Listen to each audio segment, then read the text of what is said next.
അന്വേഷണം ഒരു രീതിയിലോട്ട് പോകുമ്പോൾ ചിലപ്പോൾ നല്ലൊരു ഉദ്യോഗസ്ഥനായിരിക്കും കൊണ്ടുപോകുമ്പോൾ ഗവൺമെൻറ് ഇടപെട്ട് അല്ലെങ്കിൽ അവരുടെ പാർട്ടിയാണ് ഉദ്യോഗസ്ഥനെ മാറ്റാൻ സാധ്യത നമ്മൾ കാണുന്നുണ്ട്.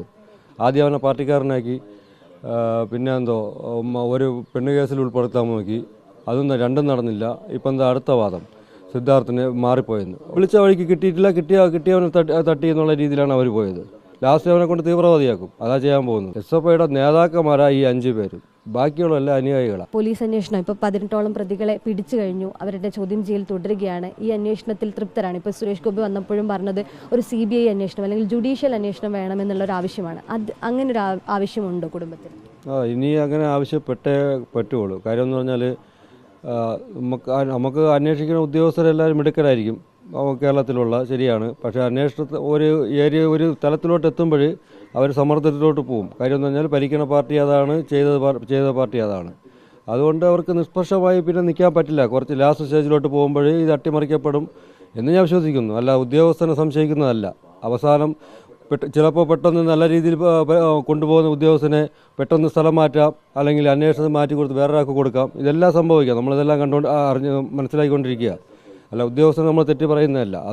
ഒന്നാമത്തത്. പിന്നെ ഇതിൽ ഏതൊക്കെ വകുപ്പുകൾ ചേർക്കുമെന്ന് നമുക്ക് ഇതുവരെയ്ക്കും അറിയില്ല. ചേർത്തിട്ടുള്ള വകുപ്പ് എന്ന് പറഞ്ഞാൽ ദുർബലമായിട്ടുള്ള വകുപ്പാണ്. ദുർബലം മീൻസ് അവർക്ക് ലൂപ്പുകളുണ്ട്. അത് വേറെ കാര്യം.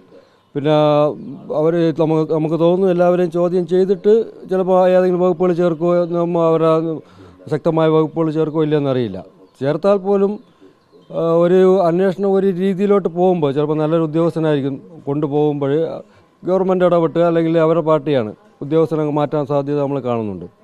അങ്ങനെയാണെങ്കിൽ നമ്മൾ ഈ ജുഡീഷ്യൽ അന്വേഷണം, ഗവർണർ പറഞ്ഞിട്ടുണ്ട് ജുഡീഷ്യൽ അന്വേഷണം വേണമെന്ന്, അല്ലെങ്കിൽ നമ്മൾ CBIയിലോട്ട് പോവുക, കേന്ദ്ര ഏജൻസിയിൽ അങ്ങോട്ട് പോവുക. അതിനെക്കുറിച്ച് നമ്മൾ ചിന്തിച്ചുകൊണ്ടിരിക്കുക. കാര്യം ഇതിൽ നമുക്ക് ഒരു സ്റ്റേജിലെത്തുമ്പോൾ അട്ടിമറിക്കപ്പെടും എന്ന് ഞാൻ പൂർണ്ണമായി വിശ്വസിക്കുന്നു. നമുക്ക് പഴയുള്ള സെൻസേഷൻ കേസുകളെല്ലാം നോക്കിക്കഴിഞ്ഞാൽ അറിയാം, ലാസ്റ്റ് സ്റ്റേജ് എത്തുമ്പോഴതങ്ങ് അട്ടിമറിക്കപ്പെടും. അങ്ങനെയാണ് നമ്മളിപ്പോൾ ആലോചിച്ചുകൊണ്ടിരിക്കുന്നത്. നോക്കട്ടെ. പ്രതികൾ ഒരു വിചിത്രവാദവുമായി വന്നിരിക്കുകയാണ്. അതായത് സിദ്ധാർത്ഥിനെ വിളിച്ചത് മാറി, അതായത് വിളിച്ചത് സിദ്ധാർത്ഥിനെ അല്ല, ഈ സിദ്ധാർത്ഥിനെ അല്ല വിളിച്ചത്, മാറിയാണ് വിളിച്ചത് എന്നൊരു വാദമാണ് ഇപ്പോൾ പോലീസിന് നൽകിയിരിക്കുന്നത്. അവർ ഓരോ കാര്യങ്ങളൊക്കെ ഇങ്ങനെ ഓരോ ദിവസം ഓരോ കാര്യങ്ങൾ പറഞ്ഞുകൊണ്ടിരിക്കുന്നു, ഓരോ കള്ളങ്ങൾ പറഞ്ഞുകൊണ്ടിരിക്കുന്നു. പക്ഷേ ആദ്യം അവനെ പാർട്ടിക്കാരനാക്കി, പിന്നെ ഒരു പെണ്ണ് കേസിൽ ഉൾപ്പെടുത്താൻ നോക്കി, അതൊന്നും രണ്ടും നടന്നില്ല. ഇപ്പം അടുത്ത വാദം സിദ്ധാർത്ഥിന് മാറിപ്പോയെന്ന്. ഓക്കെ, വിളിച്ചു വരുത്തിയത് മാറിപ്പോയെന്നല്ലേ പറയുന്നത്? അങ്ങനെ പറയുന്നതാണ്, പത്രത്തിലുണ്ടെന്ന് പറയുന്നു, ഞാൻ വായിച്ചില്ല. ഓക്കെ, അങ്ങനെയാണെങ്കിൽ വിളിച്ചു വരുത്തിയത് റഹാനാണ്, അത് സമ്മതിച്ചു. റഹാൻ കുറ്റക്കാരനാണ്, അവനെ കുറ്റവാളിയാണ്, അകത്തിട്ടിട്ടുണ്ട്, ചോദ്യം ചെയ്യുന്നു. അങ്ങനെയാണെങ്കിൽ ഞാൻ ചോദിക്കുന്നത്, വിളിച്ചു വരുത്തി തെറ്റാണെങ്കിൽ എന്തിനാണ് അവിടെ ഇട്ട് അടിച്ചത്? ആൾ മാറിപ്പോയി, വേറൊരു സിദ്ധാർത്ഥിനെയാണ് വിളിച്ചെന്ന് പറയുന്നു. ഓക്കെ, ശരി, മാറിപ്പോയെങ്കിലും മാറിയവനെടുത്തിട്ട് അടിച്ചതെന്തിനാ? അവിടെ പോയിട്ട് തിരിച്ചു വിടണ്ടേ? മാറിപ്പോയി അവർ സമ്മതിച്ചു സിദ്ധാർത്ഥൻ മാറിപ്പോയെങ്കിൽ. മാറിപ്പോയ സിദ്ധാർത്ഥനെ അവരെല്ലാവരും കൂടെ പോയി എന്തിനാണ് അടിച്ചത്? അപ്പോൾ അങ്ങനെയാണെങ്കിൽ ഈ സിദ്ധാർത്ഥനെല്ലാം അവർ ടാർഗറ്റ് ചെയ്ത് വേറൊരു സിദ്ധാർത്ഥം ഉണ്ടായിരിക്കും. അവിടെ എന്തോ പ്രശ്നം ഉണ്ടാക്കിയ സിദ്ധാർത്ഥൻ വേറെ കാണുമായിരിക്കും. എനിക്ക് അങ്ങനെയാണ് തോന്നുന്നത്. അങ്ങനെ തോന്നിയിട്ട് വിളിച്ച വഴിക്ക് കിട്ടിയിട്ടില്ല, കിട്ടിയവനെ തട്ടി എന്നുള്ള രീതിയിലാണ് അവർ പോയത്. മാറിപ്പോയവനെ എന്തിനാ അവിടെ എടുത്ത് അടിച്ചു? അങ്ങനെ വിടണ്ടേ? അങ്ങനെ വിടണമല്ലോ, അത് ചെയ്തില്ല. അപ്പോൾ പിന്നെ അറിയാമല്ലോ, അവരെ മൂന്നാമത്തെ വാദവും കൊണ്ടുവന്നിരിക്കുക. ഇനിയിപ്പോൾ അത് പൊളിയുമ്പോൾ അടുത്ത് വരും. ലാസ്റ്റ് അവനെ കൊണ്ട് തീവ്രവാദിയാക്കും. അതാ ചെയ്യാൻ പോകുന്നത്.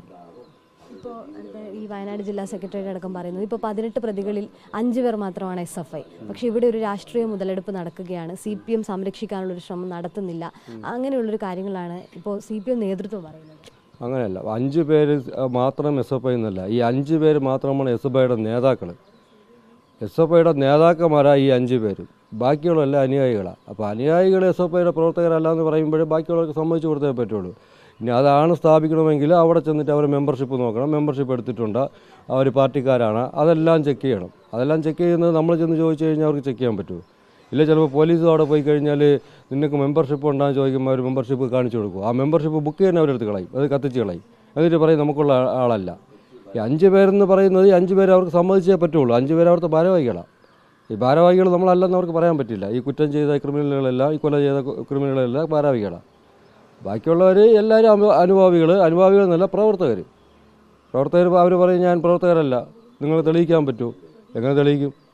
തെളിയിക്കണമെങ്കിൽ അവർ മെമ്പർഷിപ്പ് കാർഡ് കാണിക്കണം, അല്ലെങ്കിൽ മെമ്പർഷിപ്പ് ബുക്ക് കാണിക്കണം, അതിനുള്ള തെളിവ് കാണിക്കണം. ആ തെളിവ് അവർക്ക് നശിപ്പിച്ചാൽ പോരെ, കഴിഞ്ഞു, അത്ര.